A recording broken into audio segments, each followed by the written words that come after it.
आम्ही disqualification petition जे file केल्ले तेची आयज फर्स्ट हियरींग दवरलेली स्पिकरान. फायल केल्ले पिटिशन गिरीश चोडणकरान November of 2022, almost after 2 years, the first hearing of the matter was kept by the speaker. आनी तुमकां खबर आसतलें, I think this all is because the supreme court had directed them to take decision in a particular time. So आता 2 वर्सां नंतर first hearing जाला. So I don't want to say anything more. You can understand what is happening. कितले मिनटां चल्ले hearing हे? Hearing आता फर्स्टूच hearing आशिल्ली. सो बेसिकली तेंच्यांनी टायमलायन दिला की 18 तारखेक मेरेन 18 ऑक्टोबर मेरेन रिस्पॉन्डंट सगळ्यांनी रिप्लाय आपलो फायल करचो म्हणून. 22 तारखे मेरेन आमकां रिजॉइंडर फायल करपाक टायम दिला आनी 24 आनी 25 ऑक्टोबर आर्ग्युमेंटाक दवरला. हातून विटनेसीस तशें कितें आसा? Witnesses in the sense this is all based on documents, so documentary evidence asa. So we will want to argue it on the basis of documents because those documents can't be disputed by anybody. त्यांचेच document ते सगळे. So you expect order before commencement of the Supreme Court from 4th November? आता I don't want to say what I expect and I don't expect. Only thing which I know for sure till now the decision was not to take a decision. It appears that because of Supreme Court's matter going on in the Supreme Court, at least now they have decided to decide. So let's see when they decide. पण तुमचे सेकंडापर्यंत complete जातले कशें? आता ज्या तरेन तेंच्यानी timeline दिला ते डिसायड करतले अशें दिसता. बट आतां मेरेन 2 वर्सां जर लागली फर्स्ट हियरींग घेवपाक जाल्यार इट इज क्लियर न्ही पयली डिसिजन घेतिल्लें की आमी कांयच डिसिजन घेवचें ना म्हणून.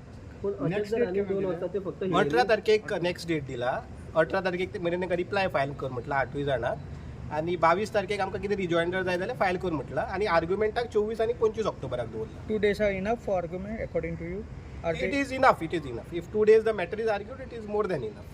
अशेंच जर चल्ले हियरींग आमी पयला फाटली 2 पिटिशन आसली तेका सुद्दां खूब टायम लागलो.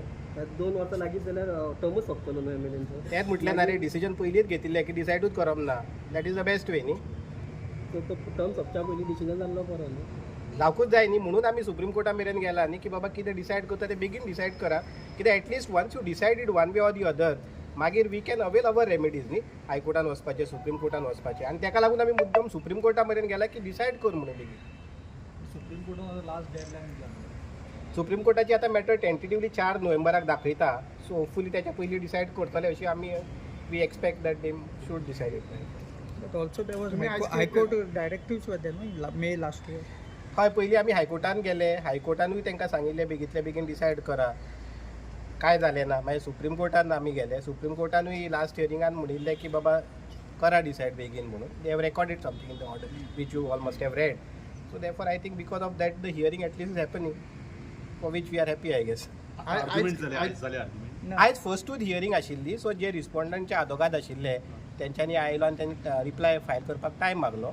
सो अकॉर्डिंगली तांकां टायम दिला आनी टायमलायनूय फिक्स केला. एक बरी गजाल केला की टायमलायन फिक्स केला की 18 ऑक्टोबर मेरेन सगळ्यांनी आपलो रिप्लाय फायल करचो म्हणून. तुम्ही कितें एप्लिकेशन बी कसलें घातलां आनी कितें घातलां भितूंतल्यान आयज कितें प्लेस केलां? ना हे आमचें पिटिशन नोव्हेंबर 2022 फायल केल्लें. आयज आनी कितें वेगळें दिलां? अजून तेजेर नोटीसूय येवन आशिल्ली. फर्स्ट टायम आतां नोटीस ऑन फर्स्ट हियरींग 2022 नोव्हेंबराच्या पिटिशनाची फर्स्ट हियरींग आयच्या तारखेक जाला 2024. आमी ऑलमोस्ट दुसऱ्या नोव्हेंबराक पावले. आतां 2 वर्सां जालीं ऑलमोस्ट कंप्लीट. Thank you.